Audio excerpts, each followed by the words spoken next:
Hola, muy buenas noches, qué gusto de saludarlos. Buenas noches, Lick. Buenas noches, Lick. Buenas noches, Lick, gusto saludarle. Igualmente, muchas gracias. Qué bueno verlos de nuevo. Ya más tranquilos después del examen. Ya, Lick, ya podemos respirarnos tranquilos. Ya de mejor humor.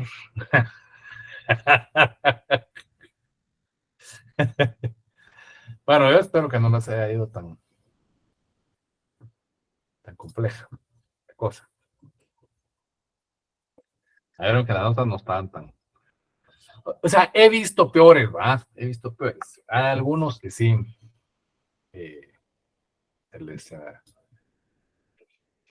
se les fue la mano, ¿verdad? Hay que...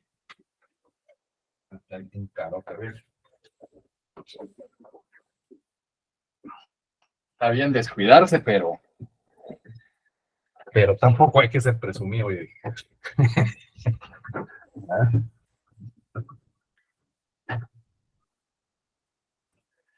Bueno, déme un momentito, pues. Pero bueno, la idea, como les he comentado desde un inicio, es que no debemos necesariamente tener como objetivo primordial las notas. Es decir, las notas están bien, es necesario construir un expediente, formular una estrategia para ir ganando los cursos y llegar hasta el final. Pero lo más importante es obtener el conocimiento. Eso sí que es importante. Vamos a ver, yo creo que ustedes, hablando en términos cuantitativos, y por poner un ejemplo, deberían o es preferible que ustedes saquen 80, pero que el conocimiento esté bien consolidado, a que saquen 100 y que no haya conocimiento, sino que simple y sencillamente pues, se haya acudido a resolver el examen de una manera muy práctica y sencilla. De hecho, muchos como de chiripón, muchos así lo hacen. O sea, no perdamos de vista que el modelo en que nos encontramos, el modelo virtual, nos da, sobre todo con la masificación que hay, o sea, tengo más de 300 estudiantes. Se recordarán algunos que fueron mis alumnos en los domingos, hace 2 años, si no estoy mal, esa es la promoción que coincide con este curso, por algunos amigos que yo he visto por ahí. Yo era más de generar más actividades a lo largo del curso que hacerlo a través de los exámenes. Lamentablemente, cuando uno multiplica el número de actividades por la cantidad de alumnos, se vuelve inmanejable, ¿no? Absurdamente inmanejable. Si hacemos 5,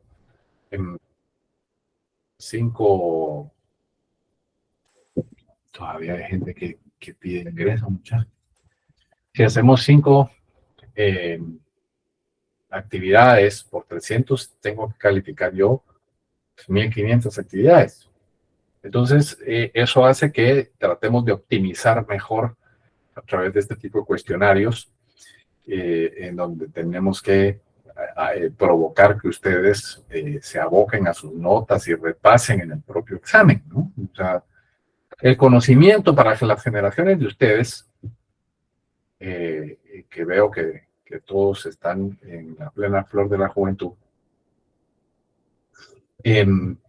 la gestión del conocimiento para ustedes es muy, muy sencilla. O sea, poder obtener en mi tiempo aquí donde me ven todo mal emplasticado y rodado pache, ya tengo mis años. Hace 20 y pico de años, 5 años que yo estudié, poder obtener una copia de un libro de uno de los grandes doctrinarios era casi impensable, ¿ves? O sea, ya habían ejemplares que no existían en el país. Yo tuve la oportunidad de estudiar en la mañana Derecho, por la noche estudiaba Politología, y en la noche era que yo podía acceder a las bibliotecas. La biblioteca de Derecho no estaba abierta todo el tiempo, abría hasta las 6 de la tarde. Hay ejemplares limitados, no sé cómo sea ahora, pues. Pero hoy la información que nosotros tenemos a la mano es enorme. Ya se trata de la gestión. O sea, uno tiene que tener el conocimiento, por supuesto, pero la información hay que gestionarla, y esa es básicamente la idea. Ustedes se enfrentan ya a un proceso cuando se gradúen. Posiblemente ya no vayan a existir las notificaciones físicas. Hoy por hoy, nuestros colegas, inclusive a quienes no les gusta la tecnología, tienen que enfrentarse al modelo de gestión de notificaciones electrónicas, el casillero electrónico, que si nosotros lo vemos desapasionadamente, y perdone que me tome el tiempo para hablar de esto, porque creo que es importante, estos errores como poner mal el nombre en un examen, o poner mal el número de carnet, como no poner nombre, todas esas cosas van a tener una incidencia en su práctica profesional, porque ustedes se enfrentan a modelos tecnológicos diferentes a como se venía desarrollando la profesión. Nosotros estamos hoy por hoy viviendo un cambio de paradigma. Va a haber mucho uso de tecnología, y esto no implica que nuestro conocimiento deba ser distinto.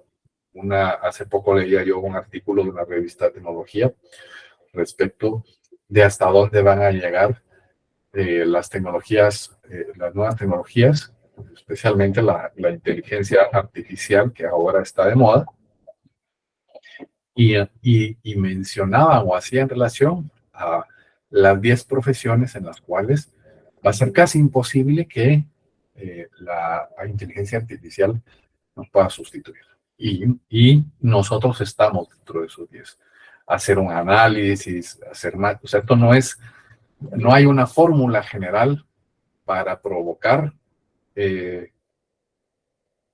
una automatización de la justicia.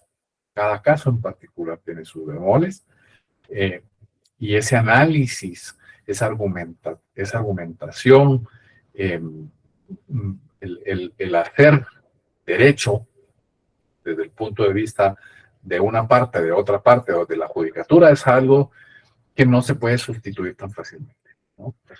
Esa parte la vamos a tener incólume, pero al final de cuentas nos vamos a enfrentar con la tecnología. Entonces, regreso al hecho de que nosotros tenemos que ser mucho más congruentes con el manejo de la información y del conocimiento. Es importante, ¿no? Por supuesto, aquellos que hacen el examen, un examen de 40 preguntas, que lo hacen en 15 minutos, por el amor de Dios, espero yo no estar en manos de un colega que ha hecho esto, pues, ¿verdad? Que se ha llegado a graduarlos. Hay mucha facilidad para hacerlo con estas tecnologías. De puro chiripazo, juegan a la suerte. Y a veces la suerte le puede sonreír en algunos exámenes. El tema es cuando uno ya está en la calle, ¿no? Si es competencia, no es problema. Como decíamos el otro día, pues nosotros podemos desayunar abogados en una audiencia. No vayan a repetir la broma de las pasadas. Y no, pero el problema es qué pasa si nos toca un juez que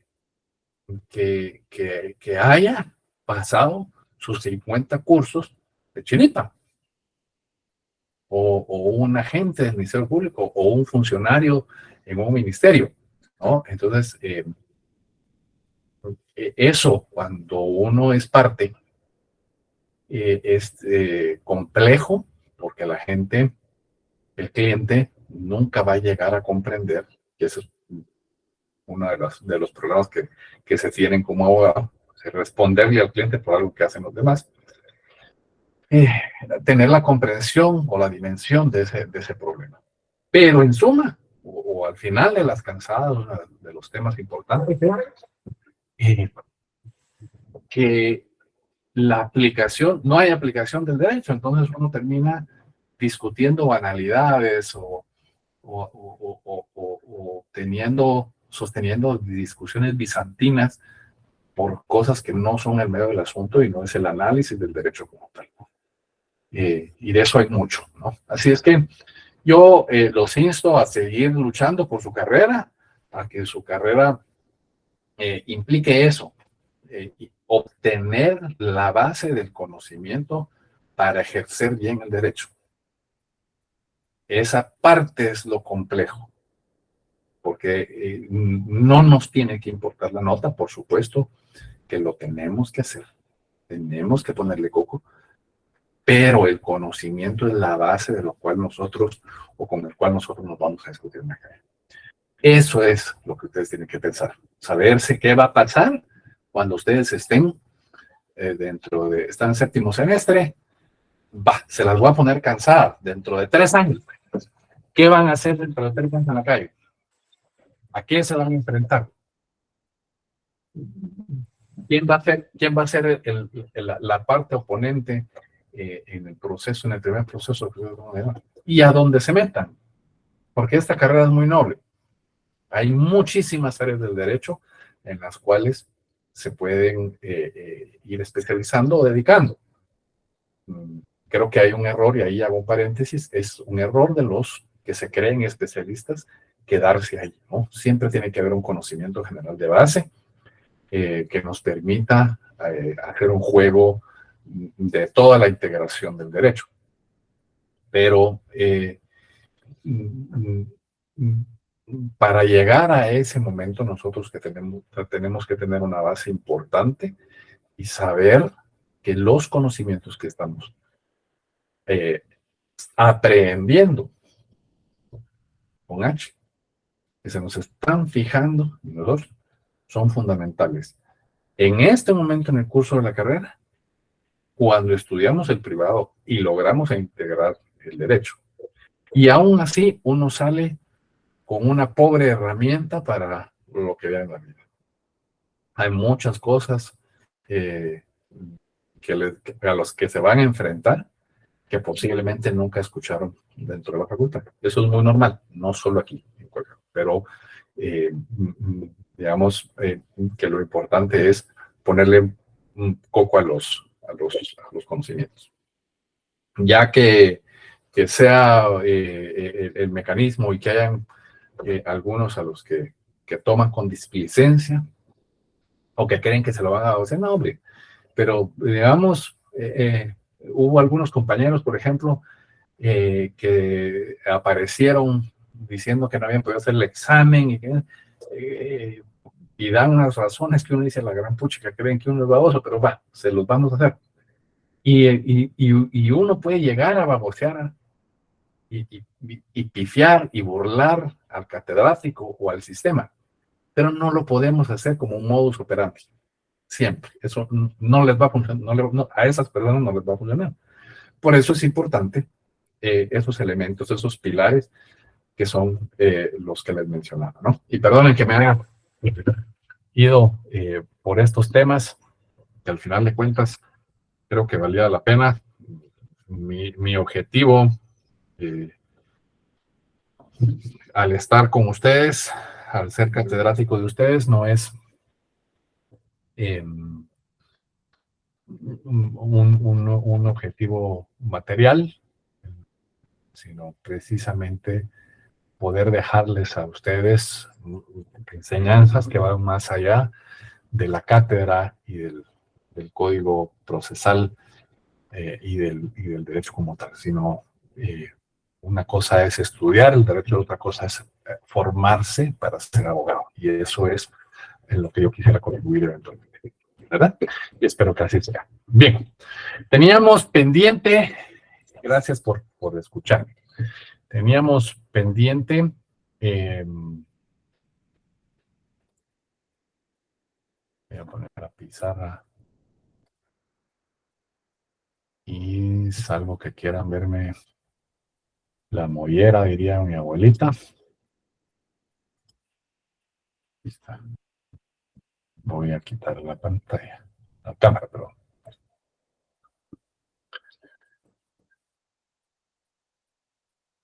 Vamos a ponernos a grabar.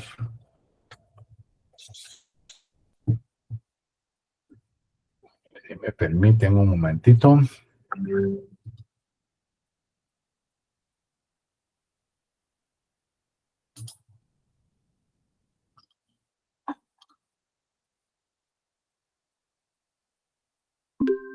Ahí estamos grabando. Muy bien. Entonces, no sabíamos. Vamos a poner aquí.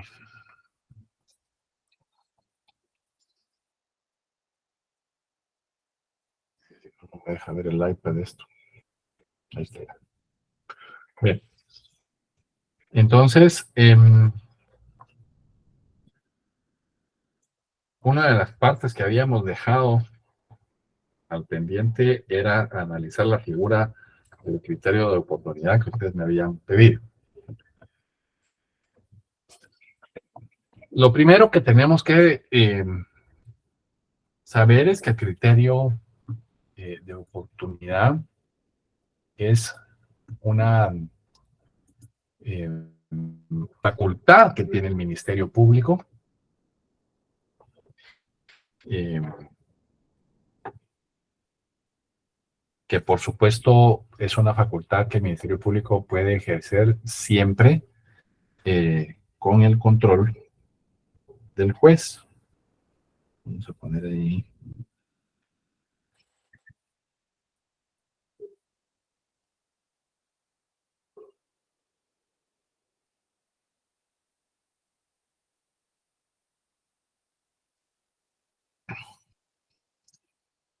Y para ahorrarnos, vamos a poner como CDO.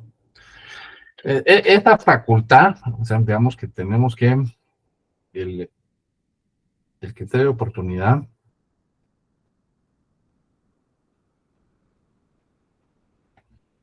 es una facultad. ¿Qué es una facultad? Cuando hablamos de facultades, estamos hablando de un derecho subjetivo. Una facultad que tiene el Ministerio Público, una facultad del Ministerio Público, sobre la cual existe control jurisdiccional. Disculpe, usted está escribiendo. Sí, y ya vi que no está aquí. ¿Qué estará pasando? Déjenme un momentito. Según yo, sí estaba ahí. Déjenme un momento. Tienen razón, no me había percatado. Ahora sí aparece, ¿verdad? Perdón. Sí, Gracias, gracias por avisarme, don. Entonces, esa facultad que tiene el Ministerio Público y que además se puede ejercer solo con el control jurisdiccional, eh, ¿de qué juez? Pues por supuesto, dependiendo de la etapa en que nos encontremos. Tiene que haber un control jurisdiccional que generalmente es el del ministerio, el del juez de primera instancia. ¿Pero para qué es? Para dejar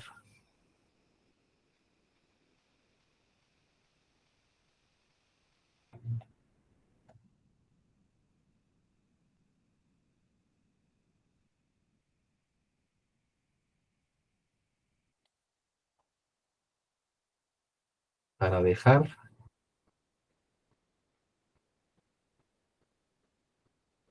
de ejercer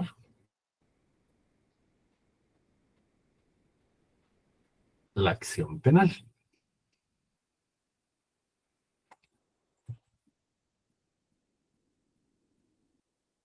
Así de simple, a través. No quiere escuchar.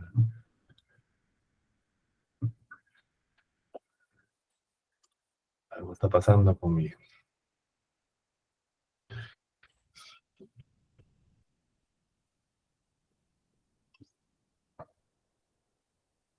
¿Y esto por qué?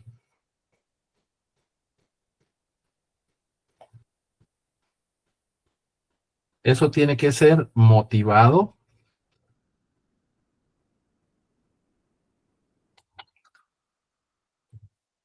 por la poca trascendencia del hecho.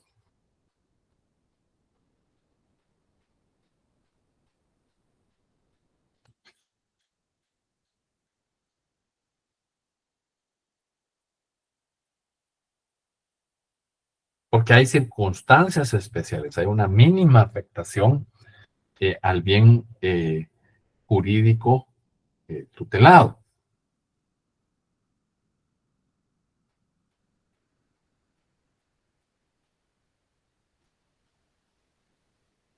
Entonces, en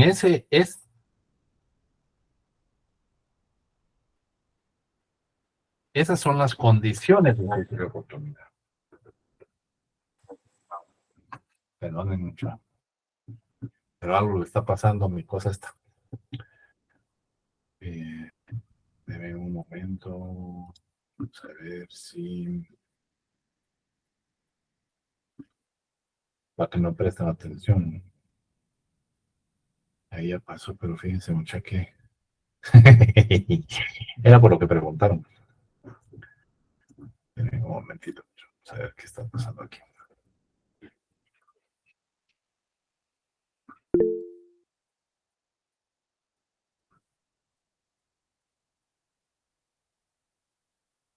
A volver a poner para...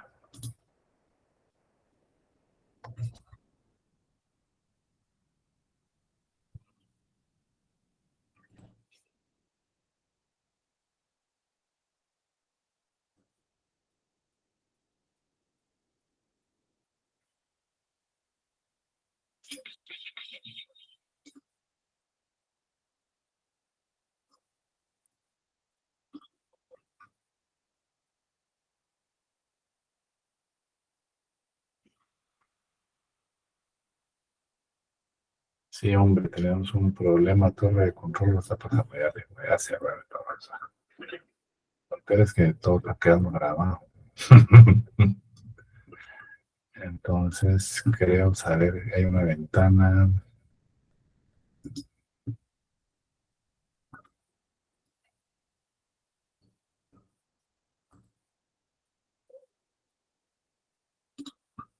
Bueno, veamos a ver si ahorita se... Es que la tecnología a veces se pone necia.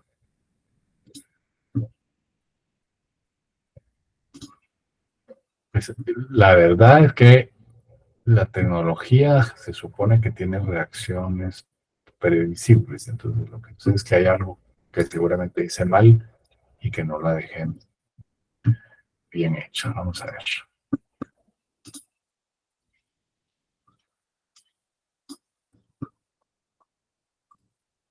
Seguimos ahí. Bien. Bueno, entonces, perdón por la interrupción. Es una facultad del Ministerio Público sometida a control jurisdiccional que consiste en no ejercer la acción penal motivado por la poca trascendencia del hecho.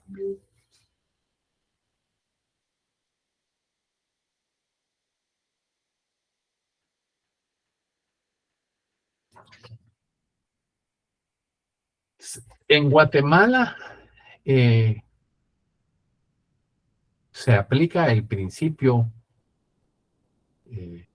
o criterio de oportunidad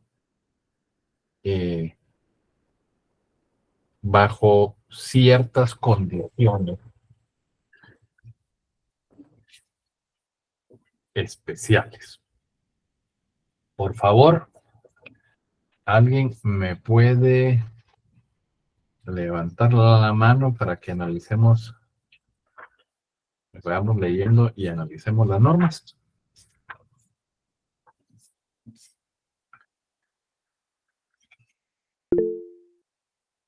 David Alejandro. Por favor, léeme el artículo 25. Del Código Procesal Penal. Correcto, por favor. Permítame un segundito, Lick.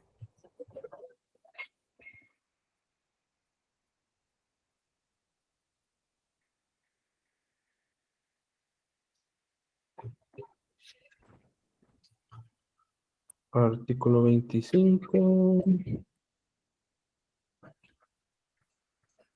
Dice, criterio de oportunidad. El Ministerio Público, con consentimiento del agraviado, si lo hubiere, y autorización del juez de primera instancia o de paz que conozca del asunto, podrá abstenerse de ejercitar la acción penal en cualquiera de los siguientes casos. 1. Cuando se tratare de delitos que por su insignificancia o su poca frecuencia no afecten gravemente el interés público, salvo cuando a pedido del Ministerio Público el máximo de la pena privativa de libertad supere 2 años de prisión o se hubiere cometido por un funcionario o empleado público en ejercicio de su cargo. 2. Cuando la culpabilidad del sindicado o su contribución en la perpetración del delito sea mínima, salvo que se tratare de un hecho delictuoso cometido por funcionario o empleado público en ejercicio de su cargo. 3. Cuando el inculpado haya sido afectado directa y gravemente por las consecuencias de un delito culposo y la pena resulte inapropiada. En los casos anteriores será necesario que el imputado hubiera reparado el daño ocasionado o exista un acuerdo con el agraviado en ese sentido. Si la acción penal hubiera sido ya ejercida, el juez de primera instancia o el tribunal podrá, a petición del Ministerio Público, dictar auto de sobreseimiento en cualquier etapa del proceso. Gracias. Adelante, Nancy. Licenciado, era el artículo 25, ¿verdad? El procesal penal. Correcto. Yo no lo tengo igual, fíjese. Sí, fíjense que justamente por eso estoy poniendo en pantalla. Lo tengo desactualizado entonces, mil disculpas. No hay problema, pero qué bueno que lo hice, porque es importante que veamos.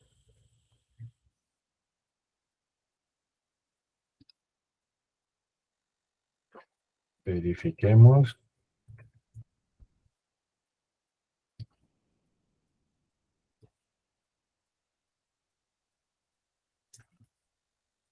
Este es un sistema de leyes que está bastante actualizado.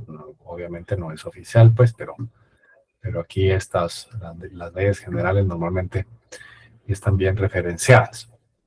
Clic está derogado. Ahorita vamos a ver. No, está No, modificado. No, porque yo lo acabo de comprar y está solo modificado. Fíjense que Exactamente. Creo que es por el decreto 7997. El artículo 25 no está derogado. El texto original es este que tenemos en pantalla. Y ha sufrido ciertas modificaciones. La última modificación fue el 51-2002. Correcto. Aquí están. Sufrió modificaciones en el 96, con el 32-96, el 114-96, 79-97 y en el 51-2002. 2002.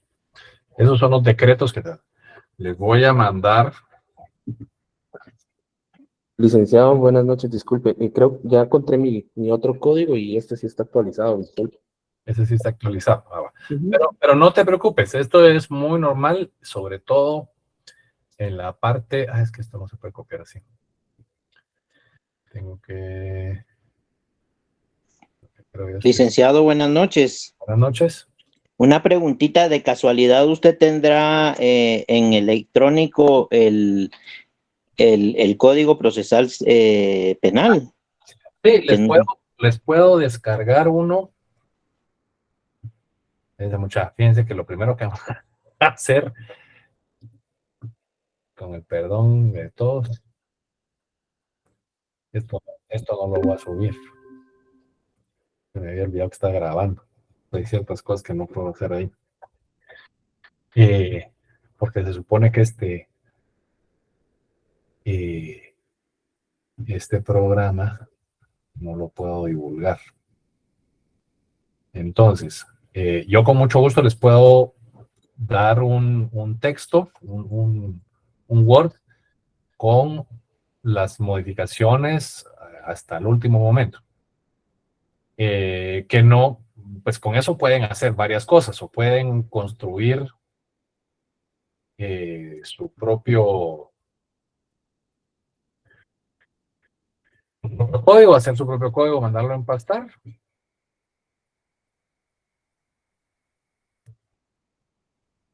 O si quieren, servírselo de referencia. Ahorita les voy a mandar cuál es.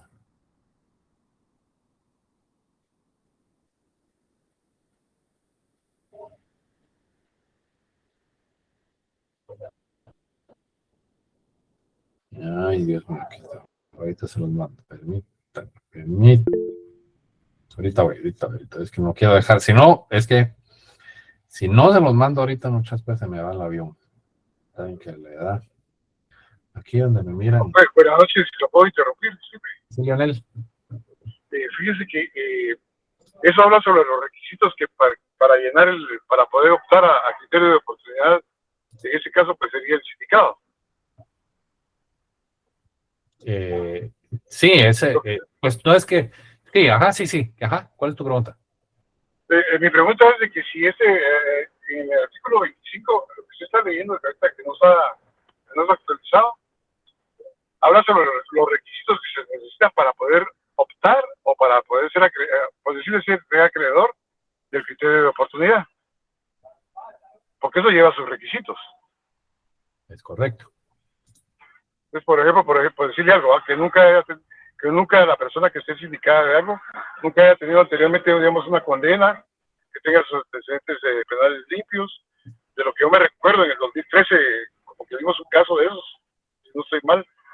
Y ¿qué otra cosa tenía este muchacho? Que el delito pues no haya sido un delito que la pena que sea muy grave la pena, ¿no? Justamente eso es lo que queremos ver. Solo estamos, y es lo que vamos a analizar ahorita. Licenciado, disculpe. Muchas gracias. Ahorita lo voy a poner en pantalla.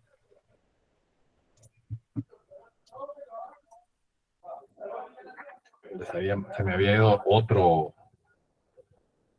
cosa, otro artículo. Lo voy a poner en pantalla y les voy a mandar ahora sí, el artículo 25, tal cual está vigente hoy.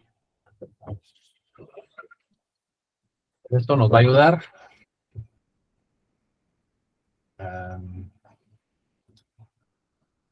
Una ventana, vamos a ver, aquí lo tengo.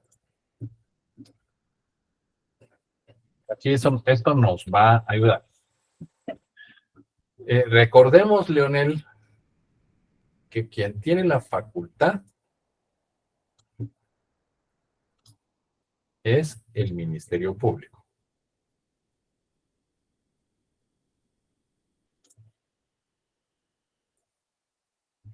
Es el Ministerio Público.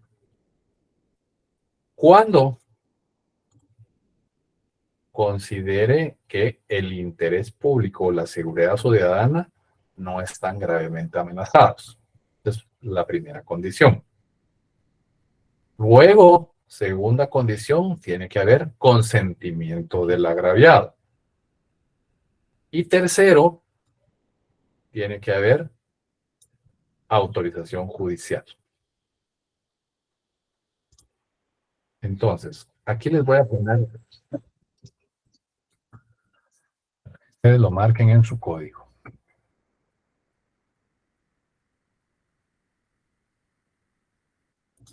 Gracias, muchas gracias por tu intervención. Previo consentimiento y tiene que haber autorización judicial. ¿Para qué? Para abstenerse de ejercitar la acción penal. Y acá, entonces, nos da una serie de casos.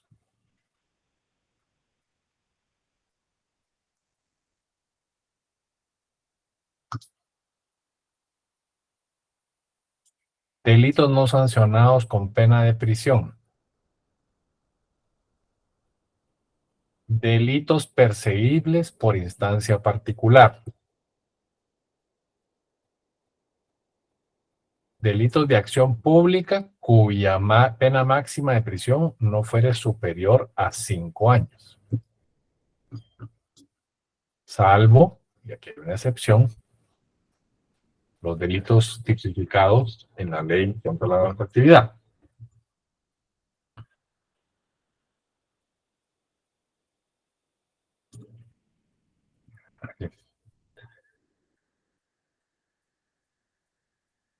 La responsabilidad, cuando la responsabilidad del sindicado o la contribución sea mínima.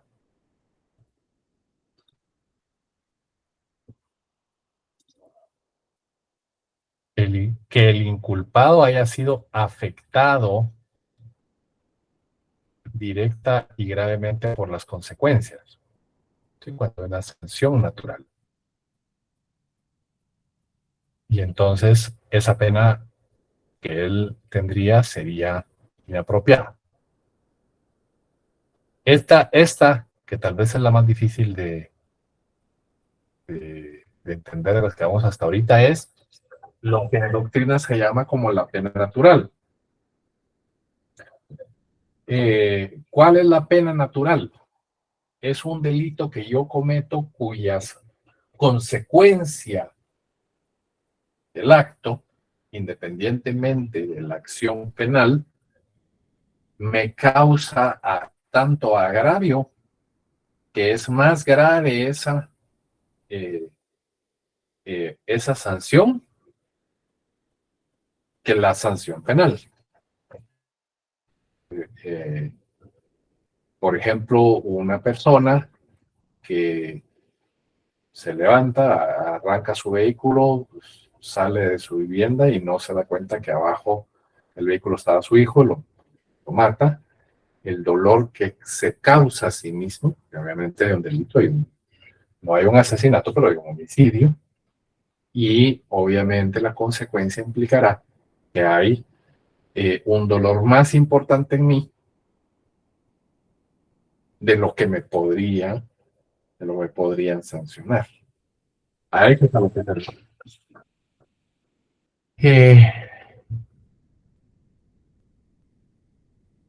Se aplica a los jueces se aplica por los jueces, perdón, de primera instancia.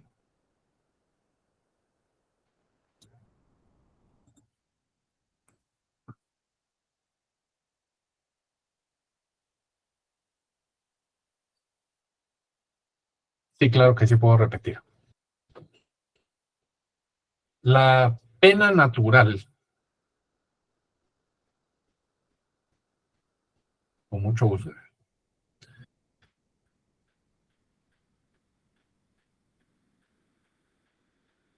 Voy a tratar.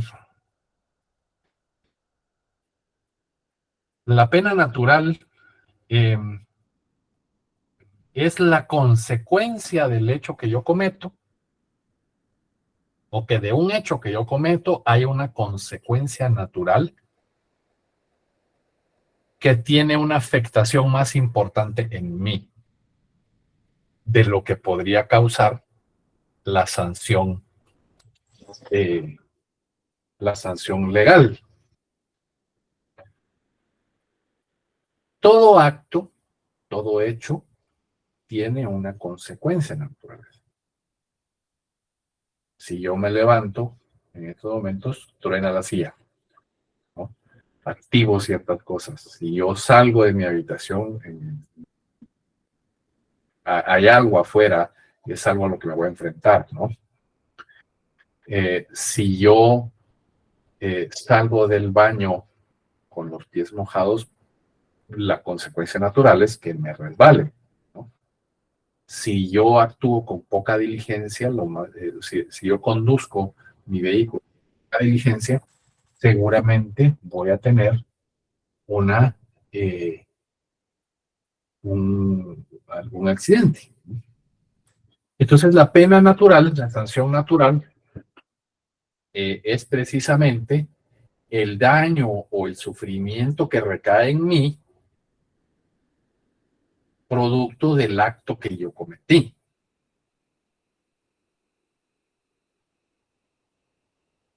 Otra cosa es la pena legal, la sanción legal, cuando yo recibo las consecuencias. Ahorita voy, cuando yo recibo las consecuencias que me endilga o que me pone un juez por,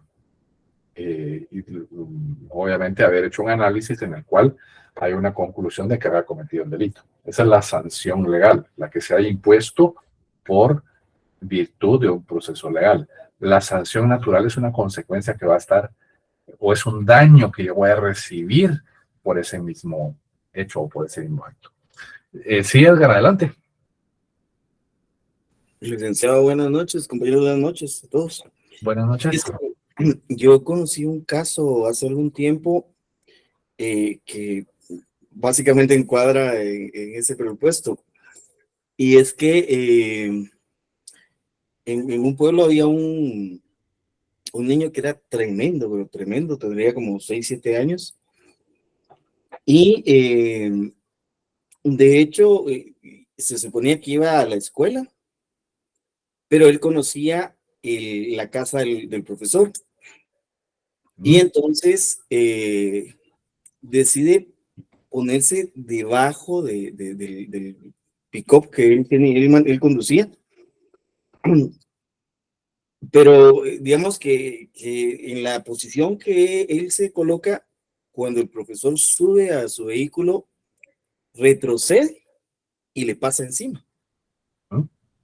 Y él siente la situación algo extraño, ¿verdad? Que pasa sobre algo. Y cuando baja es el niño y lo mata. Entonces, pues sí, el escándalo en el pueblo, ¿verdad? Porque pueblo chico, infierno grande, ¿verdad? De inmediato se supo. Y entonces él tuvo que hablar con la familia y responsabilizarse, pero efectivamente sí era una situación, digamos, complicada por la posición que él tenía, ¿verdad? Era profesor en la escuela, era su estudiante, lo había matado, entonces sí fue complejo. Solo eso quería compartir, licenciado. Muchas gracias, Edgar. En efecto, ese es justamente el ejemplo del cual podemos partir para ello, ¿no? El maestro, que en este caso no era su hijo, pero era un estudiante, él era parte de la comunidad, él sufre tal consecuencia natural, seguramente la pena. Uno hace las bromas, en realidad, de que lo difícil es tronarse el primero y después, pues no, o sea, seguramente hay, o sea, si a mí me causa cargo de conciencia, o a una persona normal, conciencia, comerme 2 donas el día que hago ejercicio, pues yo no he matado a nadie, y espero no hacerlo nunca, todavía, ¿no? Seguramente me va a causar un dolor, ¿no? Seguramente me va a causar desazón, me va a causar desacierto. Yo no quiero llevar en mi conciencia la muerte. Entonces, en el caso en particular en que yo lo hago, ese dolor, cuando hay, porque no es lo mismo ir en la carretera y de repente que alguien de forma imprevista e imprudente se atraviese a sabiendas que yo voy conduciendo a cierta velocidad y yo ya no tenga la posibilidad de parar y a ese desconocido lo atropelle y muera, ¿no? Eso es una fórmula, ¿no? Distinta a cuando yo tengo contacto con la víctima, con la persona que ha fallecido. Obviamente esto me va a causar más desacierto, más descontrol, porque evidentemente va a ser no solo el hecho de que mis actos, independientemente de la influencia de otro, provocaron la muerte de alguien, sino que además yo conozco a la víctima. Y más aún que es un niño, y más aún que es mi estudiante, y más aún que es en un infierno pequeño. Entonces esas obviamente son condiciones a las que no las podemos valorar de una forma cierta o ex ante, ¿no? No lo podemos hacer ex ante, tiene que ser las circunstancias que le digo. Pero ese dolor, por supuesto, podrán haber otros sociópatas, otros seres humanos con diferentes valores, con diferentes principios, que posiblemente eso no les cause dolor, ¿no? Que no les cause. Y esto pues habrá que pues demostrarlo o hacerlo ver de alguna manera científica, no es simplemente, o sea, basta con ver cualquier cosa, cualquier documental o cualquiera de estas series de crímenes y en medio históricas en donde hemos visto gente que mantiene encerrados 8 hijos en el sótano o que viola hijas, todas esas cosas evidentemente, todos esos seres humanos pues obviamente no podrían aplicar ese criterio que estamos hablando, ¿no? No grabamos. Perdón. Están recordando que tenía que grabar. Entonces, para esos supuestos en particular, en general esta función procesal funciona cuando ha cesado la amenaza al bien jurídico tutelado, la lesión ha sido reparada y se han deshecho los daños provocados, o existen acuerdos al respecto. Sí, o sea, digamos que la reparación digna, el acuerdo al que podamos arribar con la otra parte, digamos que no necesariamente están vinculados, o sea, es consecuencia de, ¿no? O sea, porque acordémonos que estamos hablando de la responsabilidad civil. ¿No? Pero en el caso de la acción penal,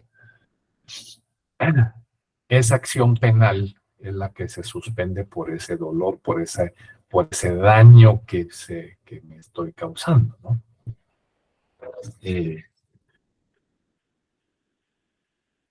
Ese daño, evidentemente, es sustituible o es aplicable, por decirlo de alguna forma, a la sanción legal. ¿Ya? A eso es a lo que se refiere ese numeral. Bien. Entonces,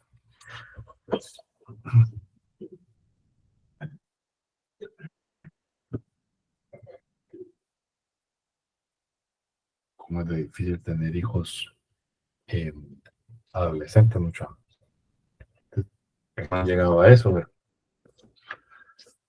como tener niños de 2 metros. Bien. Continuamos. Entonces, que el criterio de oportunidad se aplica por los jueces de primera instancia obligadamente a los cómplices o autores del delito de encubrimiento que presten declaración eficaz.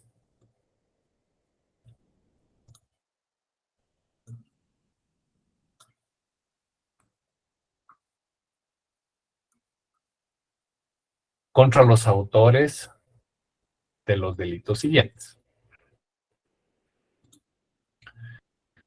Contra la salud, defraudación, contrabando, ahí los tienen ustedes a la mano. No nos vamos a detener en cuáles son. Lo más importante es entender que aquí está la declaración del colaborador eficaz, y es por lo cual tiene que o tienen facultad para hacerlo. José Alfredo Muñoz pregunta que si la decisión del fiscal de abstenerse a ejercer la acción penal requiere de aprobación del juez competente. Sí, es lo que hemos dicho a un inicio. Vemos que en la... Así no. Aquí está. Aquí habíamos hablado que es una facultad del Ministerio Público. Una facultad del Ministerio Público que está sujeta al control jurisdiccional. ¿Ya? El Ministerio Público no puede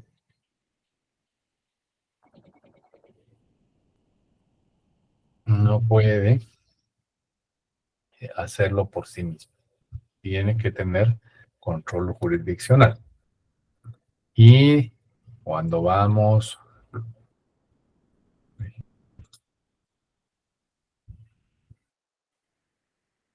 a las condiciones que señala el artículo 25, establece que el primero es el interés público, la seguridad ciudadana no estén gravemente afectados o amenazados, que haya consentimiento del agraviado y autorización judicial. ¿De acuerdo? Entonces, sin autorización judicial, el Ministerio Público no lo puede hacer, ¿no? Entonces, me dicen que el numeral 4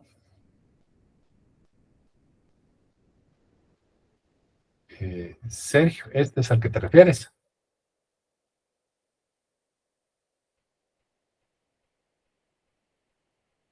Esta no la habíamos explicado. Aquí lo que dice es que cuando la responsabilidad del autor, en este caso es el sindicato, cuando es o su contribución cuando es coautor,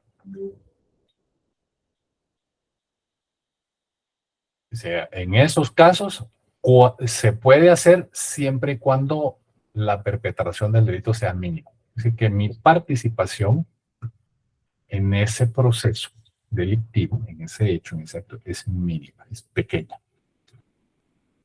A eso es a lo que se refiere. Estas, recuérdense, los numerales del 1 al 6 no quiere decir que sean las condiciones del criterio de oportunidad. ¿Ah? Aquí dice que son los que se puede aplicar en los casos siguientes. Entonces es el 1 o el 2 o el 3 o el 4 o el 5 o el 6. A eso es a lo que se refiere. Quiere decir que sí, es decir, no quiere decir que tengamos que cumplir todos estos requisitos. Los tres primeros, los numeritos en rojo que pusimos ahí, que son los que tienen que poner en su código, son los que sí se tienen. Estas tres rojos son los que están subrayados en verde, son las condiciones que cumplir para cada uno de estos casos.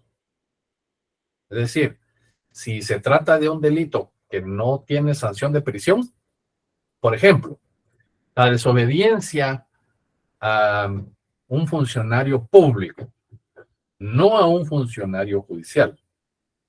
Hay diferencia, ¿no? Viene el Ministerio de Energía y me dice: usted tiene suspendida su licencia, por lo cual no puede vender y comercializar hidrocarburos.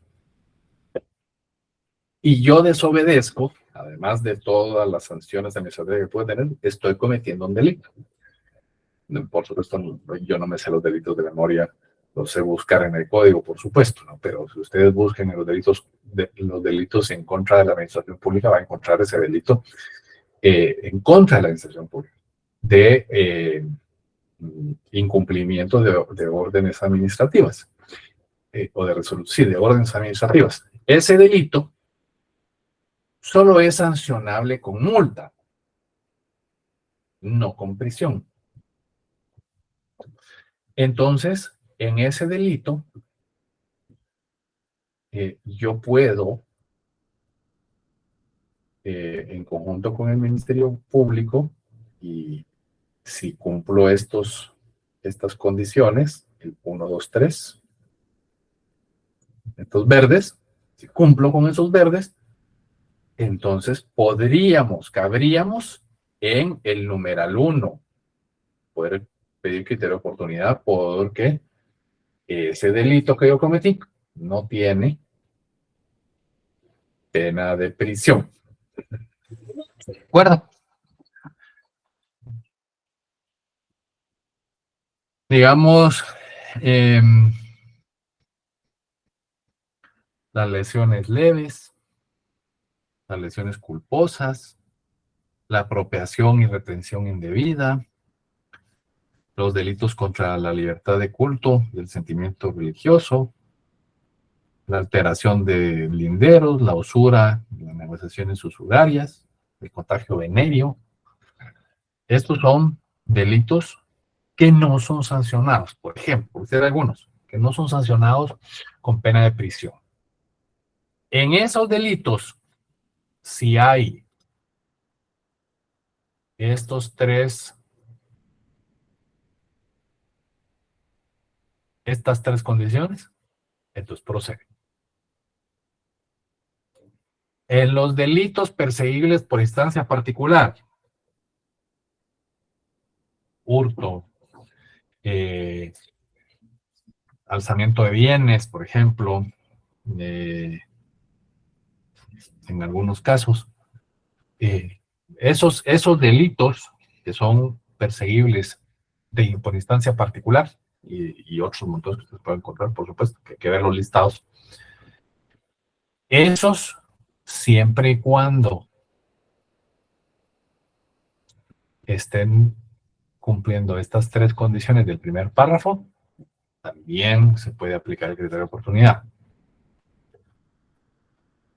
En los delitos de acción pública cuya pena máxima de prisión no fuere superior a 5 años.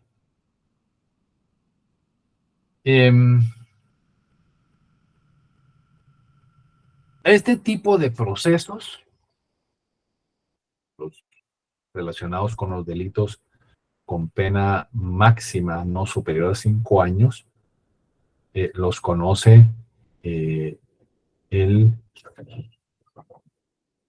juez de paz.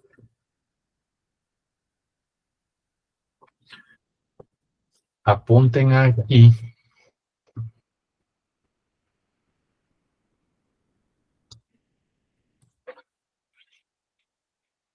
no déjenme buscar porque lo acabo de ver yo en el caso.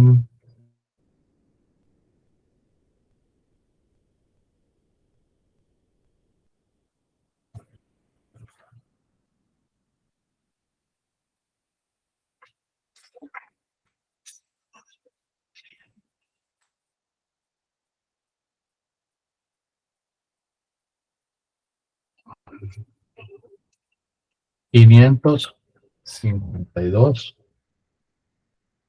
bis.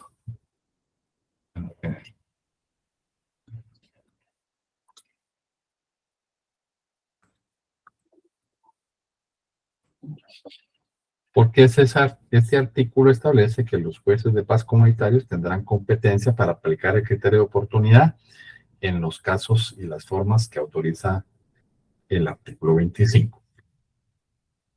Ahí es importante que le den lectura igual para que lo tengamos a la mano. ¿Qué artículo dijo? Aquí está en pantalla, 552. Gracias, Alec. Con mucho gusto. Entonces, en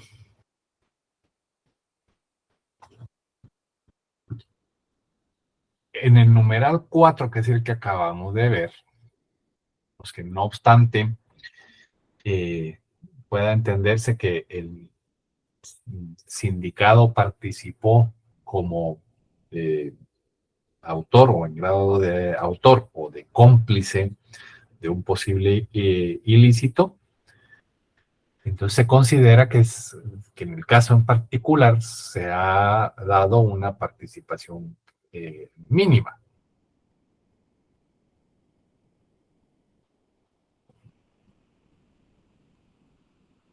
El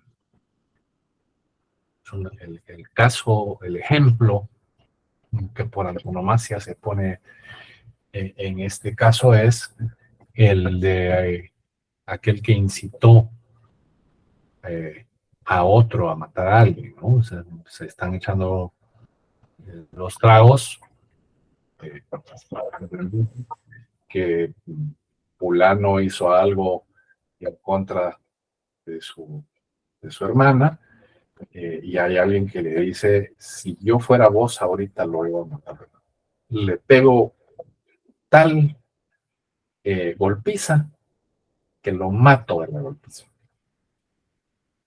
Y sigue, transcurre el tiempo y él en algún momento sale, ay, mata a la persona. En ese caso, esa participación, ese incentivo ha sido en mínima proporción, ¿no? O sea, no se le puede responsabilizar completamente por la acción del otro, pero sí hay incitación a delinquir. Entonces, esa mínima participación quiere decir que es la que, pues, siempre y cuando, porque en todos los numerales vamos a tener que ver que hayamos cumplido esas tres condiciones, ¿no?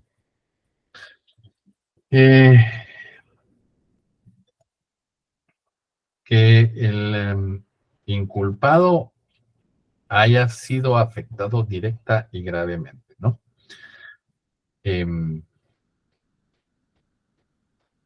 Ese numeral, que es el que se refiere a la pena natural, el que habíamos dicho que pues se trata de una persona que de forma imprudente ha generado la muerte de alguien y ese alguien termina siendo su pariente, entonces genera un daño tan grave que la sanción legal termina siendo irrelevante. Y luego, en el criterio 6, en la sexta posibilidad de aplicar el criterio de oportunidad, es cuando se aplica a los cómplices o autores de un delito de encubrimiento, delito de encubrimiento, que presten declaración contra los autores de ese delito.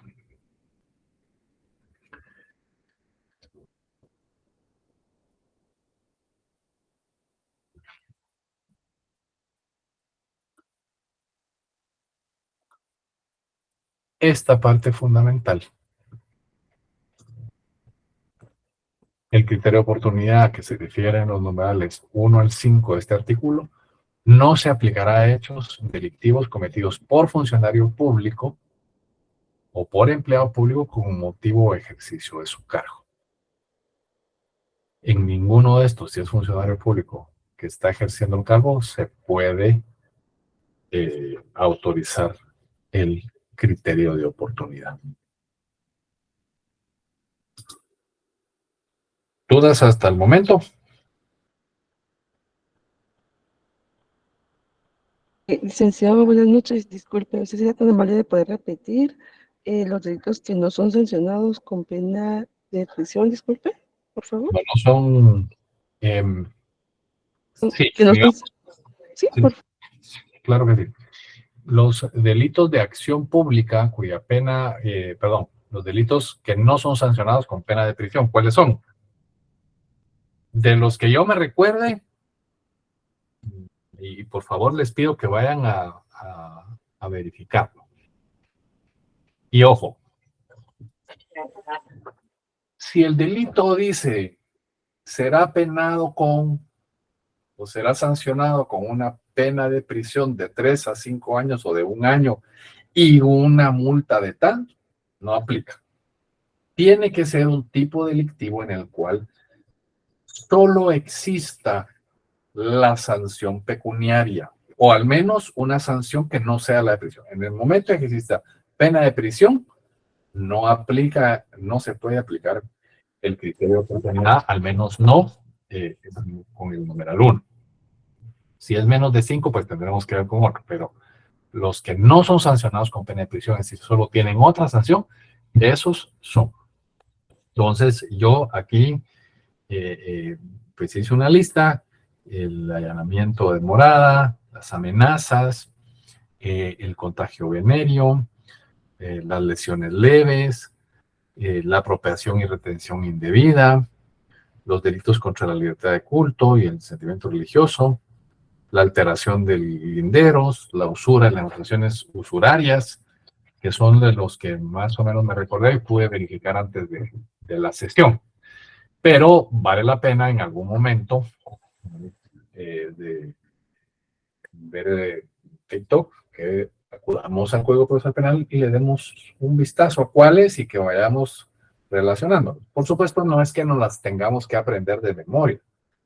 En el caso en particular en que haya necesidad de aplicar el criterio de oportunidad y ustedes verifican que tiene una pena mínima de 8 años, es un delito que no se puede aplicar criterio de oportunidad, ¿no? O que tiene prisión, entonces simplemente no se puede aplicar ese numeral, ¿verdad?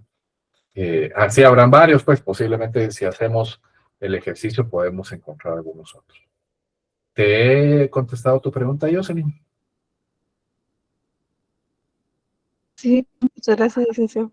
Con mucho gusto, a tus órdenes. Ya sabes que cualquier cosa, la duda, igual pregunten sin pena, que aquí todos estamos para aprender. Si hay multa y un impedimento del ejercicio de la profesión, se encuadra en el caso 1 del criterio de oportunidad, es correcto. Es correcto. Donde se excluye es cuando haya prisión. Si hay prisión, estamos excluidos. ¿Estamos de acuerdo?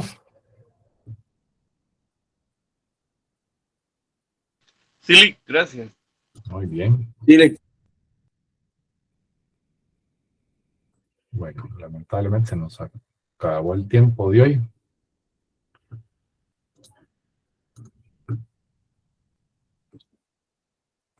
Tenemos la dirección y seguimos en la siguiente sesión. Yo quería terminar este tema hoy. No nos dio la oportunidad, pero es importante porque reiteramos lo que hemos dicho al principio. Yo prefiero que lo poco que lleguemos a aprender lo aprendamos bien consolidado y bien analizado a ir avanzando más. Entonces, nos vemos ¿hoy qué día? Jueves. Hoy es jueves. Jueves, es jueves. Lick, ahí se recuerda que posiblemente los exámenes empiezan en ¿qué? Semana y media. El 17. ¿Y ahora qué hacemos, muchachos? Solo Pues, en el examen. vamos, ¿verdad? sexta. Bueno, había que hacer una reunión. ¿Y quieres otra sorpresa? Completar los puntos con asistencia. Alfred, el audio. Ay, 30 puntos todos. No es mala idea, Lick. Se puede, Lick. Sí se puede. No, Nancy, ahorita voy a responder algo. Nancy me pregunta que si examino privados. No, la verdad es que no. No me han convocado. Sería una experiencia interesante, no lo he hecho, la verdad, honestamente. Pero vamos a verificar. Debería ser de privado, Lick. Vamos a ver pero si chían por un parcial, imagínense por un privado. Es que el llanto es diferente, Lick. Deberían de estar mejor preparados. Ahí sí estudian, ¿va? Se me hace que salgo yo. Eso no voy a decir quién fue. 30 puntos todos, puntos gratis, ganamos todos, aplica el criterio de oportunidad de privado.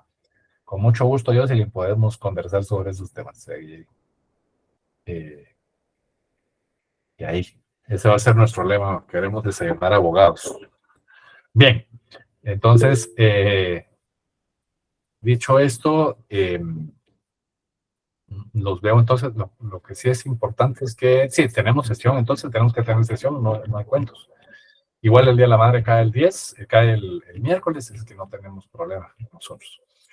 Podemos continuar. Vamos a tratar de apresurarlo lo más que se pueda para poder estar listos para el examen final. Yo voy a verificar los calendarios, porque no creí que estuviéramos tan cercanos. Entonces, les deseo a ustedes un buen descanso en conjunto con su familia, un buen provecho y nos vemos el próximo martes. Feliz noche, Lick. Gracias, Lick. Feliz noche. Feliz noche, Alfred. Feliz noche, Lick. Feliz noche, Lick. Buenas noches, ahora. Buen descanso. Buenas noches, Lick. Gracias, Feliz Diego. noche, Cristian. Catalina, igualmente. Buenas noches, Karen. Feliz noche, Lick. Buenas noches, Ángel.